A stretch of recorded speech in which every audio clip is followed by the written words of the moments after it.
Professor स्वर्ण Singh international school of studies JNU के वो भी हमारे साथ जुड़ चुके हैं। सर, इस बात को क्योंकि डोनाल्ड ट्रंप का जिक्र हो रहा है, अनप्रेडिक्टेबल बता दिया गया है, तो हम आपसे क्योंकि हमने उनके पहला जो उनका कार्यकाल था, उन्होंने जो वक्त अमेरिका में निकाला, बहुत ज़्यादा भारत के साथ रिश्ते अच्छे करने के हम टर्म पे यानी कि उस राह पर हम थे, लेकिन सेकेंड में जब वो आए या फिर उनके इलेक्शन के टाइम की हम भी बात करें, बहुत अच्छे रिश्ते हो गए थे। यानी हर कोई आज हाउडी मोदी और नमस्ते ट्रंप का जो है जिक्र, मैं तो कहूंगी कि विपक्ष भी इसी बात का जिक्र करते हुए जो है कई बार तंज भी कस देते हैं। लेकिन अचानक से ऐसा क्या बदला डोनाल्ड ट्रंप के अंदर में कि सेकेंड टाइम यानी कि उनके 2.0 के कार्यकाल में इस तरह से भारत को लेकर के एक सिचुएशन क्रिएट कर दिया उन्होंने? धन्यवाद। आप देखें कि पहले कार्यकाल में भी उन्होंने इस तरह के टैरिफ हाइक्स और टेक्नोलॉजी ट्रांसफर के ऊपर रोक लगाने की कोशिश की थी कुछ देशों के प्रति, खासकर चीन के प्रति।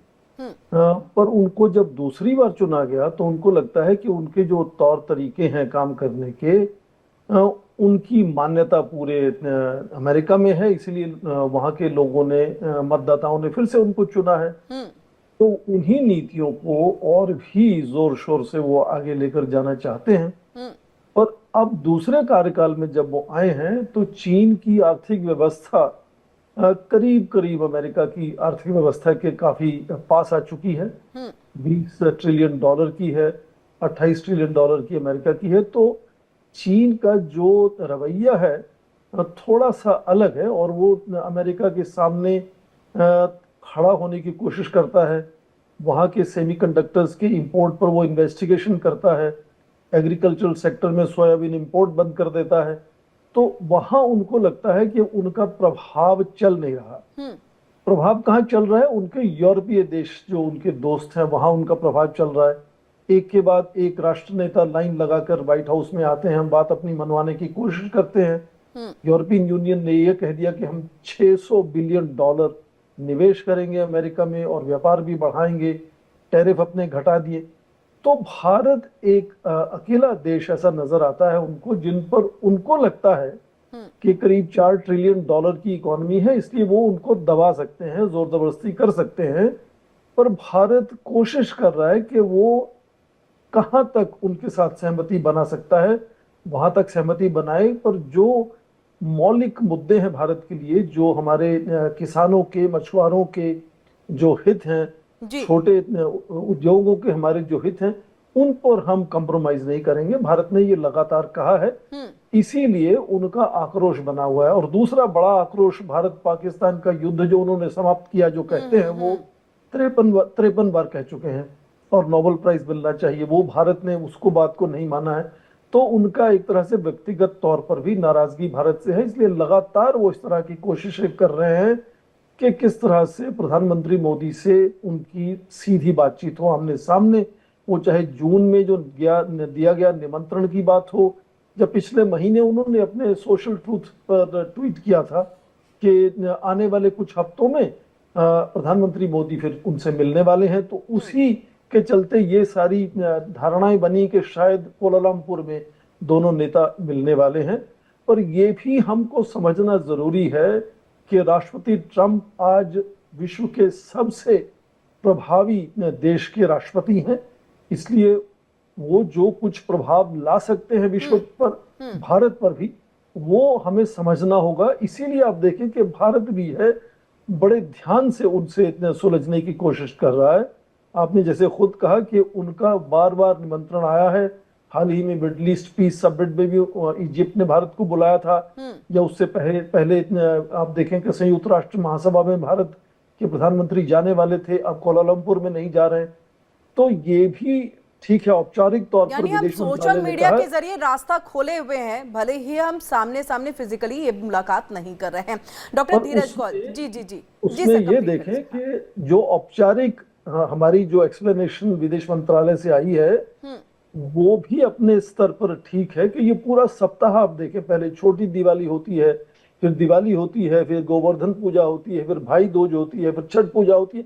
तो ये सही है कि त्योहारों का समय है, पर यह भी झुटलाया नहीं जा सकता कि शायद, जैसा बाकी लोग भी कह रहे हैं हमारे इसी पैनल में, कि सीधी बातचीत करने से हम बच रहे हैं, क्योंकि उससे जो निगोशिएशंस चल रही हैं उसमें उथल पुथल हो सकती है।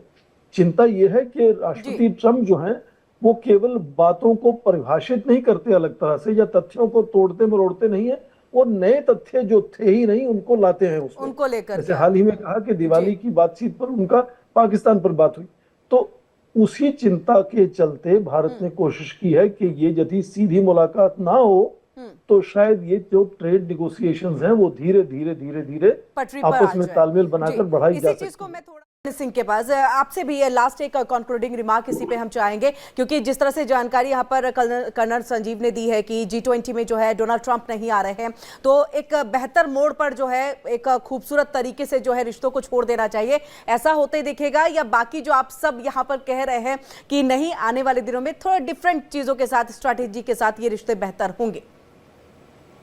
देखिए, राष्ट्रपति ट्रंप का जो डिप्लोमेसी है वो परंपरा से हटकर है, इसमें कोई दो राय नहीं है। पर यह भी सच है कि हमेशा से इतिहास में राष्ट्र एक दूसरे के ऊपर दबाव बनाने का, प्रभाव बनाने का लगातार कोशिश करते हैं, और यही हो रहा है भारत और अमेरिका के संबंधों में। संजीव ने अभी सैद्धांतिक तौर पर किस तरह से नींव जो है भारत अमेरिका की हिस्सेदारी की वो सुदृढ़ है उसकी बात कही। उसी का व्यवहारिक रूप आप देखें तो लगातार जब अगस्त के महीने से लग रहा है कि कुछ टकराव या तनाव बना हुआ है, ठीक उसी समय में साझा हमारी सैन्य अभ्यास हो रहे हैं। 2+2 जो हमारे रक्षा मंत्री हैं और विदेश मंत्री हैं, वो वैसे ही अमेरिका के विदेश और रक्षा सचिवों से मिलकर एक 4 लोगों की बात होती है, वो बात हो रही है। व्यापार का प्रतिनिधि मंडल वहां से आ रहा है, यहां से जा रहा है, यहां से मंत्री वहां जा रहे हैं। तो ऐसा नहीं है कि कुछ हो नहीं रहा जो सकारात्मक है। टकराव एक स्तर पर राष्ट्रपति ट्रंप की ओर से खासकर बना हुआ है लेकिन लगातार, सर क्योंकि वो किसी से इसमें ही मनवाना क्यों हम चाहते हैं, भारत संतुष्ट हो नहीं जाए मानता। जहां पर हमने 2 प्रधानों का मिलना देखा, जहां हमने एक कहते हैं ना कि एक दूसरे को मोटिवेट करते हुए चीजें देखी, एक दूसरे के नारों को अपने चुनावी नारों में हम लेकर के आए, और वहां पर सिर्फ एक डेलीगेशंस का जाना, क्या हम इसी में सेटिस्फाई हो जाएं कि हम बातचीत तो चल ही रही है, कुछ तो हो रहा है, चीजें यहां हो सकती जिस हैं? तरह से जैसे जैसे भारत उभरेगा, आर्थिक व्यवस्था आपकी 10 या 12 या 15 ट्रिलियन होगी, तो ये प्रतिस्पर्धा में टकराव स्वाभाविक है।